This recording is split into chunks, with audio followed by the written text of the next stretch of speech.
Muy buenas tardes, muy buenas noches, amigos. Hoy les traemos una noticia que ya podía barruntarse, pero no con esta dimensión. Gustavo Petro está tocando fondo. Está en el subsuelo del subsuelo, en el último círculo del infierno del Dante Alighieri. Y hoy se ha fracturado por completo la coalición de políticos siniestros que lo llevó a la Casa de Nariño al poder, a mandar en Colombia, al tiempo que sus opositores piden su renuncia y sus antiguos aliados amenazan con mandarlo a la cárcel. Estamos hablando del mismo Gustavo Petro que estuvo en España con el también saliente patriarca de la izquierda hispanohablante, Pedro Sánchez Castejón, hasta hace tan solo algunas semanas, recibiendo la máxima condecoración del reino, la Cruz de Isabel la Católica, y bueno, brindando discursos sobre su plena coincidencia en lo que refiere a la Agenda 2030. Petro ha sido el más desembosado de todos sus voceros en América Latina, insistiendo en liquidar el principal producto de exportación de la economía colombiana, el petróleo, arruinando a un país que tenía el salario en dólares más alto de toda América Latina, con una agenda explícita de decrecimiento, con ideas tan sofisticadas como que la criminalidad se puede reducir básicamente dejando de perseguir a los criminales. Claro, viene de un hombre que tomó las armas contra los derechos individuales a la vida, a la libertad y a la propiedad de los colombianos en su día, formando parte de la guerrilla marxista M-19, y que, bueno, ha pactado la paz con los remanentes, las disidencias de la FARC, el Ejército de Liberación Nacional, fundado por curas jesuitas matones, y que en consecuencia no, evidentemente no han sido muy coherentes con la paz.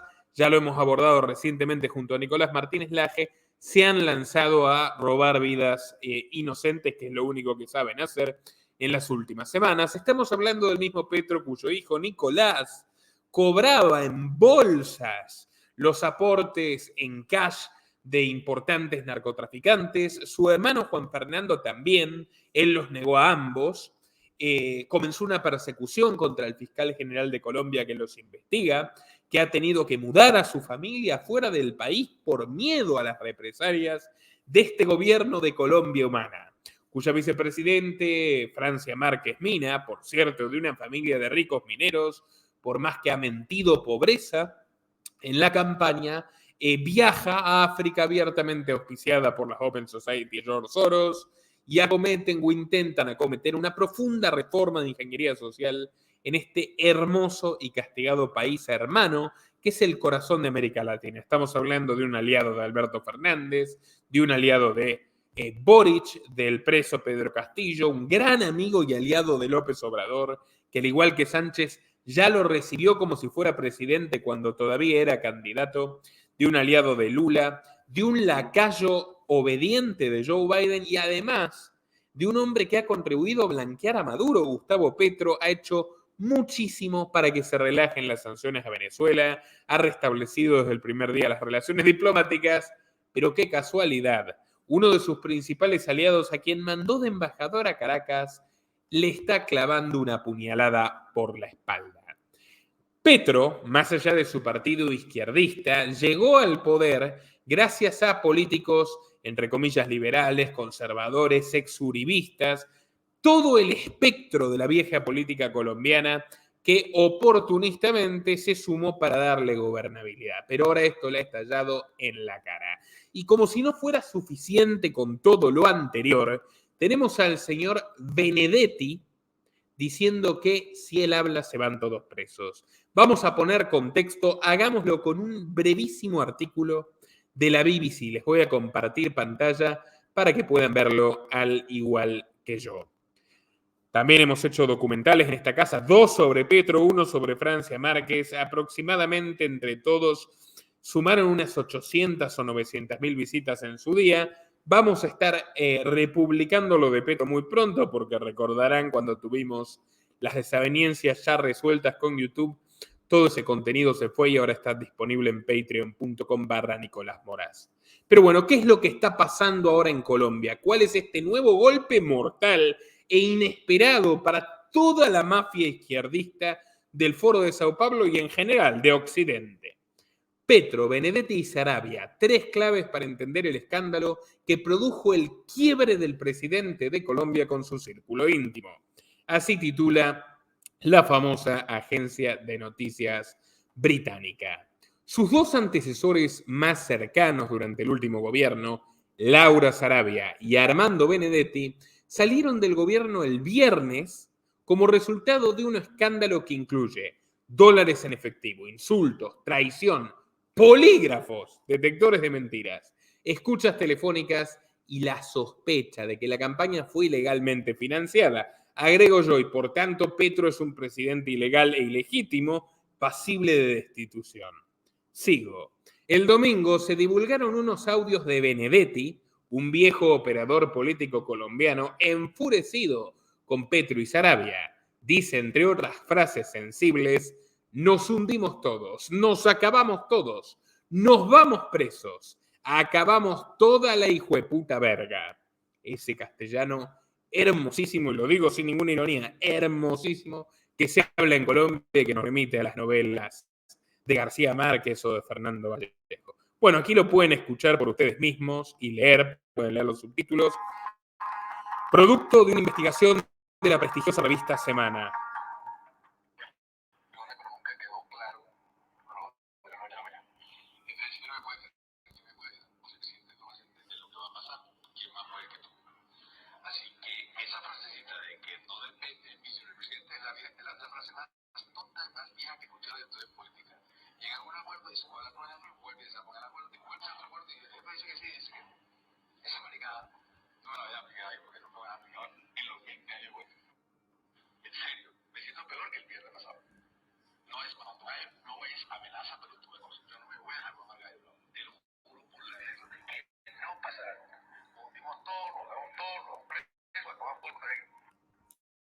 Nos hundimos todos, nos acabamos todos, nos vamos presos.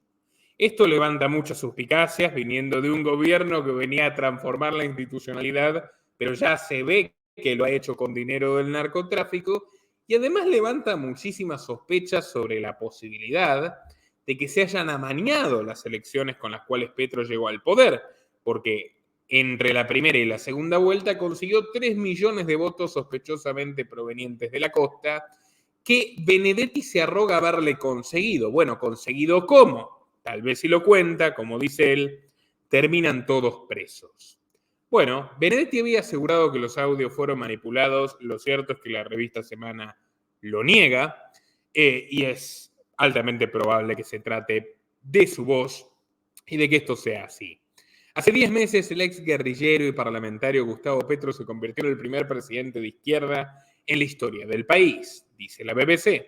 Armó un gobierno de coalición, llenó de figuras que moderaban su figura y atenuaban los miedos que generaba su paso por la alcaldía de Bogotá, en la cual se peleó con medio mundo, incluidos sus más cercanos asesores. Bueno, ¿qué se puede esperar de un exterrorista? Hoy, sin haber cumplido un año en el poder, esto es lo más pintoresco, la situación es distinta. Una buena parte del gabinete multipartidista fue reemplazada por viejos colegas de Petro. Así terminan los que pactan con comunistas. La coalición parlamentaria que quiere reformar las pensiones y la salud está debilitada y la oposición tiene arsenal para pedir la renuncia del jefe de Estado, que es lo que ya está haciendo, y acusar al gobierno de haber ganado con trampas. Palabras de la BBC. Estas son 3 claves que permiten entender el escándalo que puede marcar la presidencia de Petro. Primero, ¿quién es quién? Armando Benedetti tiene una carrera política de 30 años. En otras palabras, nunca ha trabajado realmente. Es un parásito profesional. Apoyó gobiernos disímiles, pasó por el uribismo y el santismo, la derecha de Uribe, que mató inocentes, los famosos falsos positivos, arrodillada a los Estados Unidos, vinculada a los paramilitares, y el santismo que, bueno, es la facción uribista que traiciona a Uribe, que comienza el proceso de pacto con las FARC, todo apoyado por Soros, y su jefe, como recompensa al expresidente Juan Manuel Santos, hoy es el director de la emblemática Fundación Rockefeller para América Latina. Por cierto, Santos, un hombre que era sobrino de uno de los curas Camilo Torres, si no me acuerdo mal, que fundó la organización criminal jesuítica Ejército de Liberación Nacional. Bueno, Benedetti se muestra más interesado en el poder que en la ideología. Ha sido investigado, aunque no condenado, por corrupción. La segunda es la vencida, tal vez. Cuando se dio cuenta que Petro podía ser presidente, se le acercó y se convirtió en su mano derecha durante la campaña. Laura Sarabia llegó a Petro vía Benedetti, una joven y aplicada funcionaria del ejército. Hace 7 años fue reclutada por Benedetti para ser su secretaria privada. En la campaña fue el puente entre ambos. Con menos de 30 años de edad, su influencia escaló vertiginosamente. El triunvirato de la campaña, sin embargo, se acabó en la presidencia. Petro nombró a Benedetti embajador en Venezuela. La ingratitud.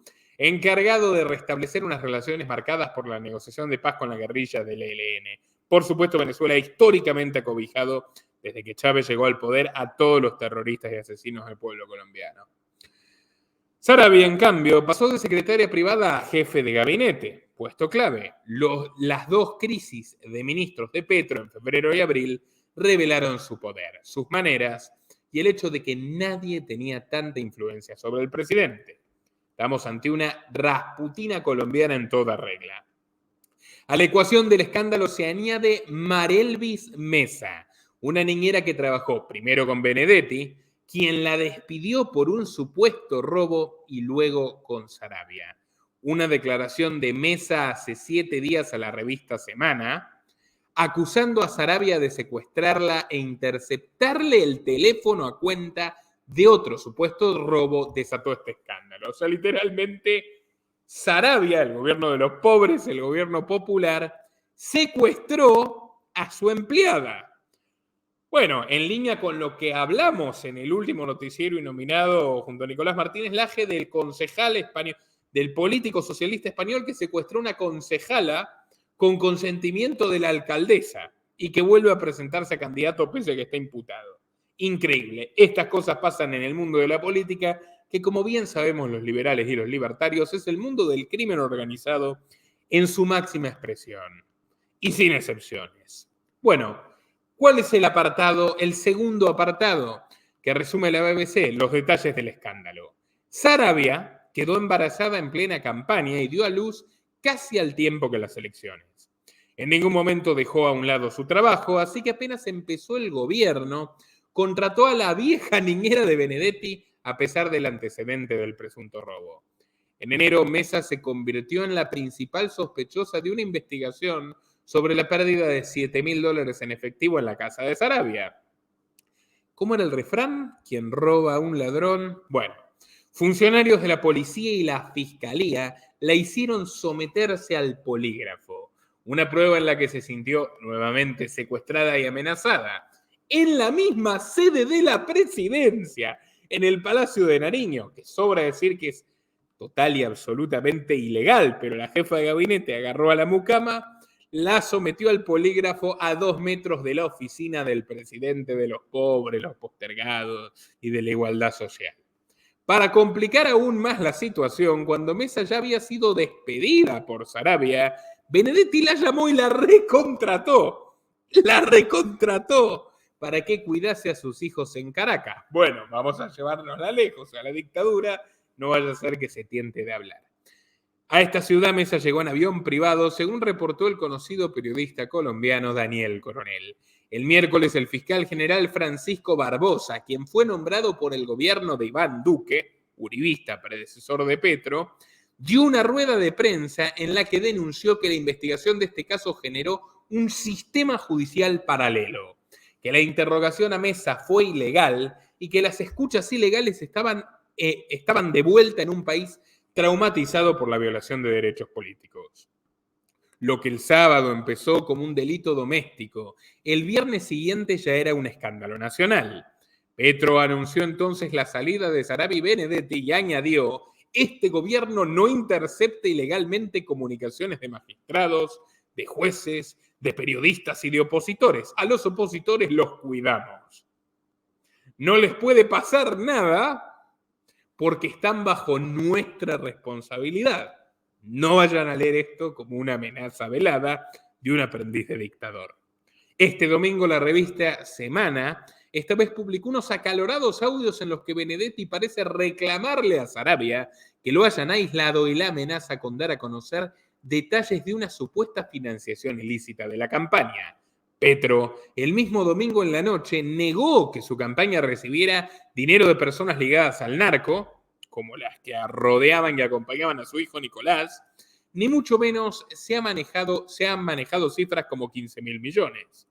3.4 millones de dólares al cambio, que es lo que menciona Benedetti en esta cadena de audios. No se han aceptado chantajes sobre cargos públicos o contratos, agrega el mandatario. Muy nervioso, por cierto.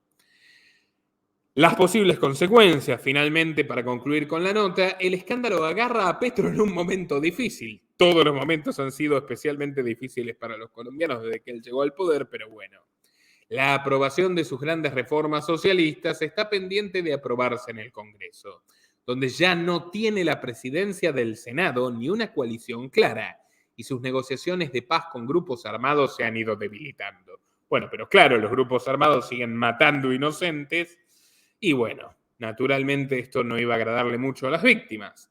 El escándalo desorganiza la coalición y complica la agenda, consigna Jean Basset, politólogo de la Universidad del Rosario. Pero además concentra la atención en Petro en lugar de en los congresistas o la clase política. Claro, Petro es el jefe del entramado ampón y criminal que está saliendo a la luz. Y el principal beneficiario. El peligro evidente para el gobierno es que tenga que dedicar su energía en responder y defenderse del escándalo y no pueda dedicarla a la agenda de reformas. Y eso despierta el espectro de un gobierno paralizado. El escándalo, dice el politólogo Basset, ha revocado la memoria del gobierno de Ernesto Samper, agrego yo, aliado de Petro, quien dedicó sus 4 años a responder a las acusaciones de recibir dinero del narcotráfico en la campaña. Bueno, acusaciones más que probadas. Ernesto Samper, del partido, entre comillas, liberal, el partido de Pablo Escobar, por el cual fue electo diputado, aquel famoso narcotraficante conocido en todo el mundo, fue Ernesto Samper quien blanquea al exterrorista Petro, quien lo incluye en un acuerdo de amnistía a todos los delincuentes del M-19, quien lo envía a Bruselas a un cargo que inventó ad hoc para él, secretario de Derechos Humanos en la embajada, y donde Petro comienza a modificar sus típicas doctrinas marxistas y de teología de la liberación por ideas progres europeístas, globalistas, vanguardistas como el feminismo, el ecologismo y la tendencia a un sistema de gobernanza mundial, que era la naciente Unión Europea allí a finales de los años 90. Mañana vamos a republicar el exhaustivo documental que he hecho al respecto, el más completo que encontrarán en lengua castellana, con ayuda, por cierto, de fuentes y colaboradores colombianos, por supuesto. Así recuerdan detalladamente quién es el sujeto que ahora está en el ojo de la tormenta. Pero bueno, Silvia Otero, también politóloga, sentencia.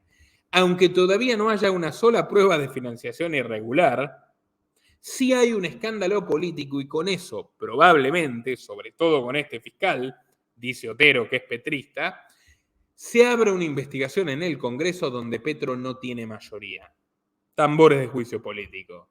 Entonces, lo que viene es control de daños, el gobierno dedicado a controlar las consecuencias de estas declaraciones de Benedetti, que por supuesto le quitan maniobrabilidad.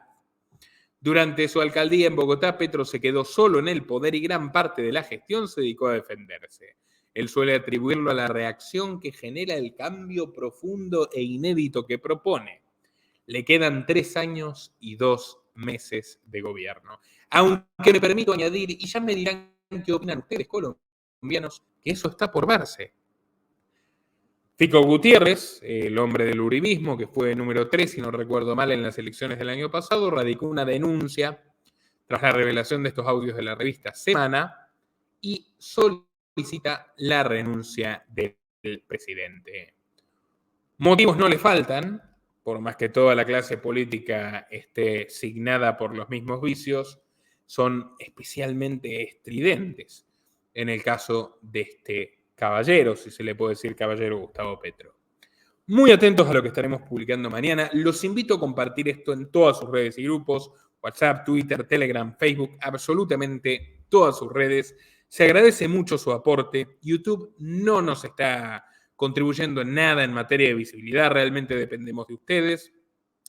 Y quiero recomendarles mucho el video que publicamos ayer sobre una sociedad secreta de la cual prácticamente no se habla. La logia universitaria Skull and Bones, un grupo de poder muy selecto, digamos la creme de la élite estadounidense que ha decidido sobre numerosos sucesos políticos y sociales de enorme magnitud en todo el planeta hace más de un siglo. Lo siguen haciendo, penetran el gobierno de Biden, manejan a través de uno de sus más destacados miembros las relaciones con América Latina y por lo tanto este video reviste interés para todos nosotros.